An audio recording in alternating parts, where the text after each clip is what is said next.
Chapter 4, How to Write the Abstract.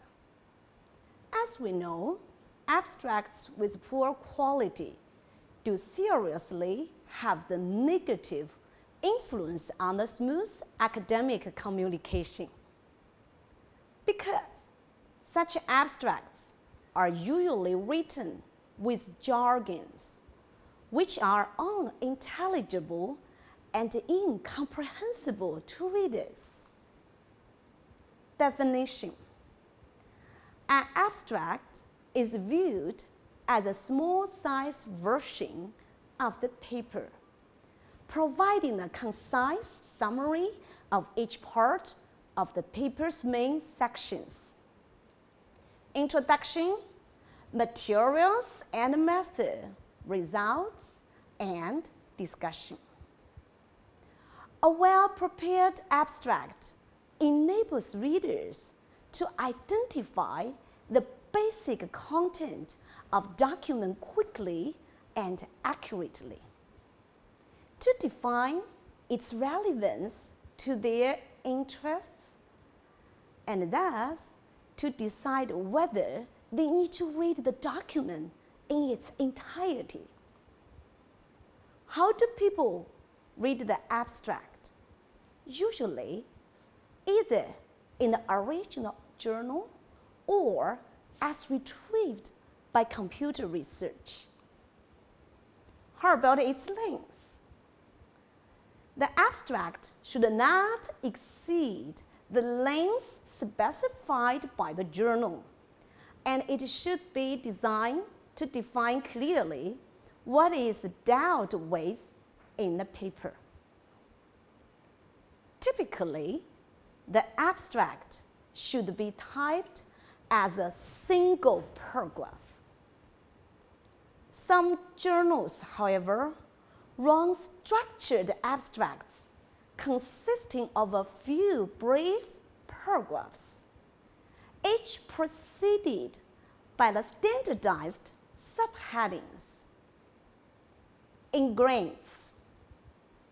In an abstract, what should be included?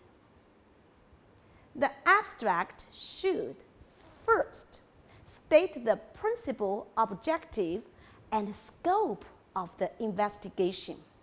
Second, describe the methods employed. Third, summarize the results. And fourth, state the principal conclusions.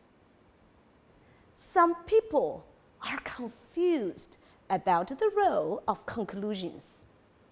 In fact, the importance of the conclusions is indicated by the fact that they are often given 3 times. Once in the abstract, again in the introduction, and again in the discussion.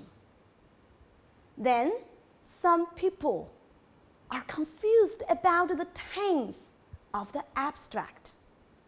Most or all of the abstracts should be written in the past tense because it refers to work done. Some people doubt whether abstracts are the must. In the humanities, writers may never have to be required to write an abstract. But remember that writing an abstract is one of the best ways to revise your journal article. So, writing an abstract, regardless of whether journals in your field require it or not, is an important step in revising your article, not mere paperwork. Functions. Keep in mind that a well-prepared abstract can be the most important paragraph in your paper. Let's talk about its function. First, solving problems. Writing an abstract helps you clarify in your own mind what your article is about, a real aid in drafting and revising. It helps you solve the problems you will have to solve in the article as a whole.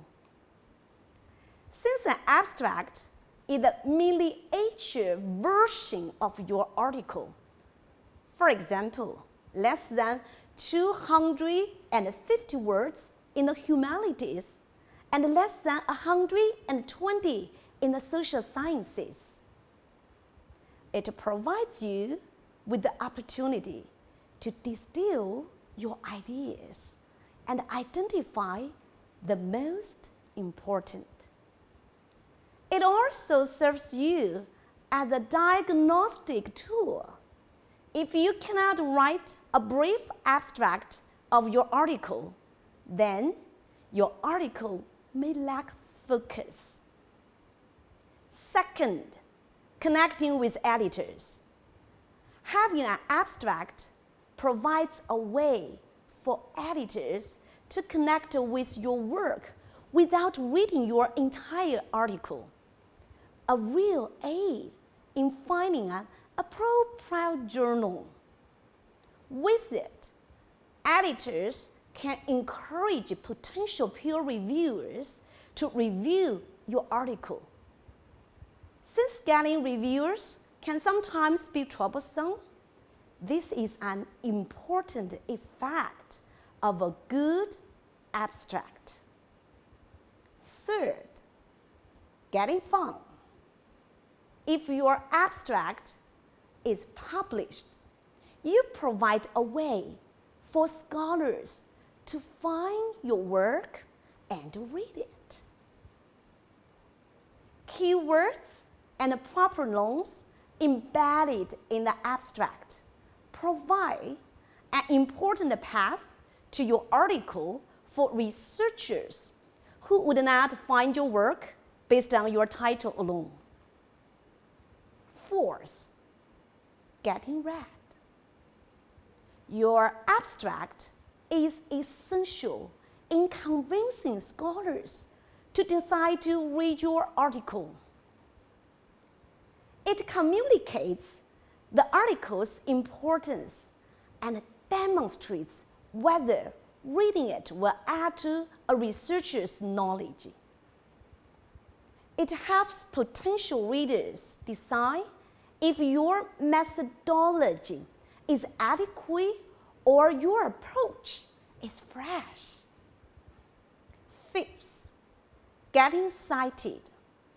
Many readers will never go on to read your article, so the most read piece of your work after the title will be your abstract. In fact, more than one person may cite your article based on reading your abstract alone. And all as it sounds, you want to provide an abstract so good that someone could cite your article with accuracy based on your abstract. Although this may seem shocking, there are instances where scholars do this kind of citing. For instance, a scholar writing an article about the efficacy of the women's environmental movement in Senegal may want to state in passing that scholars have published many more articles about the efficacy of the women's environmental movement in Kenya. In your article is about such Kenyan movements.